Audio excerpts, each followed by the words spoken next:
ಈ ಬಡತನ, ಈ ಸಿರಿತನ, ಈ ದೊಡ್ಡತನ, ಈ ದಡ್ಡತನ ಎಲ್ಲವೂ ಬದಲಾಗ್ತದೆ. ಬಡವ ಶ್ರೀಮಂತ ಆಗಬಹುದು, ಶ್ರೀಮಂತ ಬಡವ ಆಗಬಹುದು. ರೋಗಿ ಆರೋಗ್ಯವಂತನಾಗಬಹುದು, ಆರೋಗ್ಯವಂತ ರೋಗಿ ಆಗಬಹುದು. ಇದು ಏನೈತಲ್ಲ, ಈ ಸಮಯ ಅನ್ನೋದು ಇದು ಬದಲಾಗುವುದ. ಈ ಸಮಯ ಅನ್ನೋದು ಬದಲಾಗ್ತದ. ದುಃಖ ಇದ್ದವಾಗ ಸುಖ ಬರ್ತದ, ಸುಖ ಇದ್ದವಾಗ ದುಃಖ ಬರ್ತದ. ಇದು ಒಂದು ಕಾಲ ಚಕ್ರ.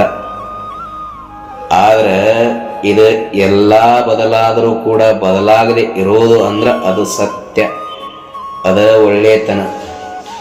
ಮನುಷ್ಯನಲ್ಲಿ ಮನುಷ್ಯ ಒಳ್ಳೆತನವನ್ನು ಇಟ್ಕೋಬೇಕು. ಅದರ ಗಾತ್ರ ಚಿಕ್ಕದ ಇರಬಹುದು, ಆದ್ರೆ ಈ ಪ್ರಪಂಚ, ಈ ಸೃಷ್ಟಿಯನ್ನ ನಡೆಸೋದು ಅದ. ನಾಳೆಗೆ ಏನಾಗ್ತದ ಆಗಲಿ, ಹಿಂದೆ ಏನಾಗಿತ್ತು ಆಗಲಿ, ದುಃಖ ಬರಲಿ ಸುಖ ಬರಲಿ, ಒಳ್ಳೆತನ ಅನ್ನೋದು ಜೊತೆಗಿರಲಿ.